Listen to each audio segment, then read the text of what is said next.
Christmas Day, and while the rest of the city was celebrating, I was in an empty restaurant, tying on my apron. I'd picked up the holiday shift at the city's fanciest hotel, hoping to make enough money to give my son the Christmas he deserved. The dining room was dead silent, except for one table. One lone diner. A sad-looking old man, all by himself. I just wanted to get through the day, but I had no idea that serving this one man would uncover a secret that was about to change both our lives forever. The main dining room at the Grand Crest Hotel was so quiet it felt more expensive than my entire apartment. Every crystal glass on the dozens of empty tables seemed to hum with silence. I swear my own breathing felt too loud, too poor for a place like this. I smoothed down my crisp white apron, a stark contrast to how tired I felt in my bones. My 7-year-old son Leo was tucked away at a small staff table in the corner, with just a coloring book and some crayons to keep him company. My babysitter had canceled last minute, the flu, and the only Christmas miracle I'd gotten so far was my manager grudgingly saying, "Fine, but keep him out of sight." My eyes kept drifting to the only occupied table in the entire room. An old man sat there, dressed in a suit that was probably older than me, but had aged a lot better. He was just staring out the window at the snow falling. He didn't really look like he was there to eat. He looked more like a ghost of Christmases past. I took a deep breath and walked over, my heels echoing on the marble floor. "Good evening, sir. Can I start you off with something to drink?" He turned his head slowly. His eyes were a pale, watery blue, and they held this deep, ancient sadness. "Just water, thank you," he said, his voice quiet and gravelly. I was about to turn away when a little voice popped up from behind me. "Mister, why are you all alone on Christmas?" My heart shot into my throat. It was Leo. He'd wandered over, superhero coloring book in hand, with that look of pure, unfiltered kid curiosity on his face. I rushed to his side. "Leo, oh my gosh, I am so sorry, sir. But the man just held up a hand, stopping me. He looked down at my son, and for the first time I saw a flicker of something that wasn't sadness. "That's a very good question," he said, his voice a little softer now. He glanced from Leo to the empty chairs at his table. "I suppose it's because most of my friends and my family, they've all gone ahead of me." I could see the truth of it in his eyes. He wasn't just some rich guy dining alone. He was the last one left at the party, and my heart, which was already heavy, just ached for him. Instead of getting annoyed, the man, who told us his name was Arthur, insisted we join him. "No one should be alone on Christmas," he said. Before I could even protest, he was ordering the most incredible food from the menu, for all three of us. Even my stern manager, the one who'd warned me about Leo, was now personally delivering a huge platter of desserts, looking just as confused as I felt. While Leo went to town on a piece of chocolate cake almost as big as his head, Arthur and I started to talk. It was slow at first, but with the snow falling outside and the quiet restaurant, it just felt natural. I found myself telling him about my dream of opening a small bakery, a little place that would smell like cinnamon and hope. I even admitted why I was working on Christmas. I'd been laid off a few months back. "A big corporation, Blackwood Holdings, just shut down our entire division," I explained, and I could hear the bitterness in my own voice. No warning, no severance, just an email on a Friday afternoon. Arthur just listened, resting his chin on his hand.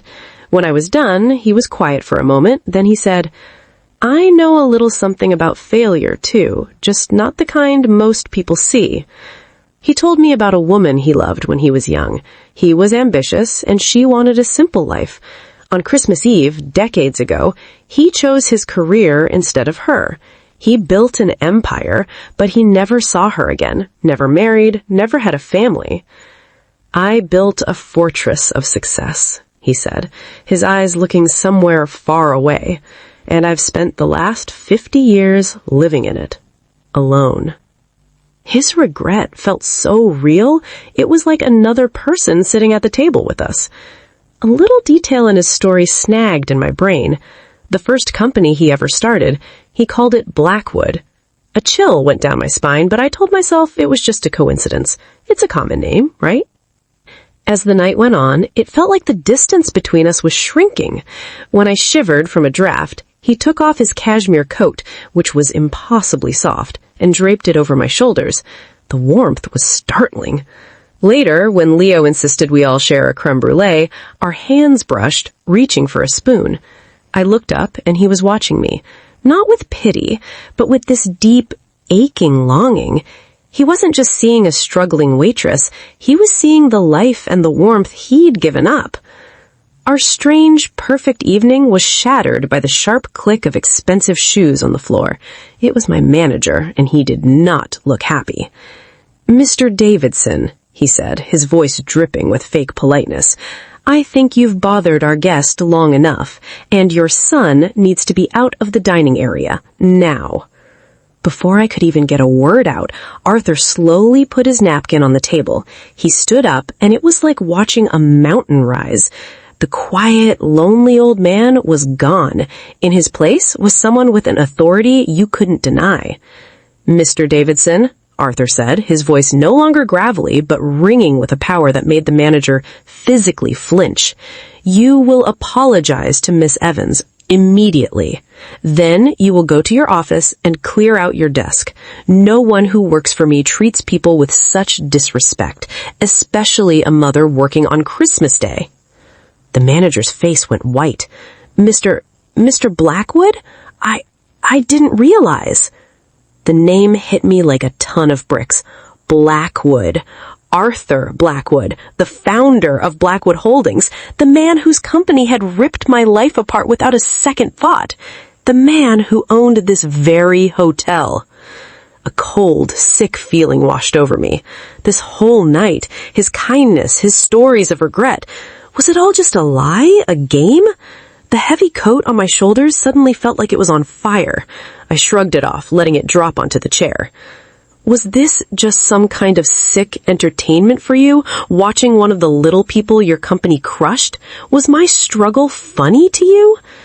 "Clara, no, that's not it at all," he started, taking a step towards me. But I couldn't hear him. The trust that had felt so warm just moments ago was now frozen solid. I grabbed Leo's hand. "We're leaving." I walked away and didn't look back, leaving Arthur Blackwood alone again with a half-eaten feast on the table. The next morning, in our drab little motel room, I was packing our beat-up suitcase.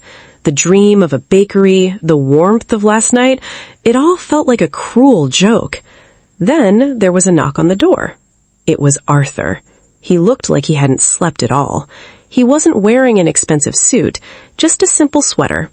He didn't make excuses, he just offered an apology. "I was a coward, Clara," he said, his voice raw. "I was afraid if you knew who I was, you wouldn't see the man, just the monster, and you were right to be angry." He told me he'd spent the entire night on the phone. The division at Blackwood Holdings that had been shut down, it was being reinstated. Every single employee, including me, was being offered their job back with full back pay and a bonus for the gross executive oversight. "I didn't do it to buy your forgiveness," he said, looking right at me. "I did it because you and Leo reminded me of the man I was supposed to be, before all the money built walls around my heart. I've spent a lifetime collecting things, Clara, but I don't think I've ever had anything of real value. Meeting you, that felt valuable." He took a small, hesitant step closer. "I'm not asking you to forgive me. Not yet. I'm just asking for a chance to earn it. A coffee, a walk in the park, a chance to be someone worthy of the kindness you showed me." I looked into his eyes, and I didn't see a billionaire or a corporate titan. I just saw a lonely man reaching out for a second chance. A slow smile spread across my face. "One coffee," I said.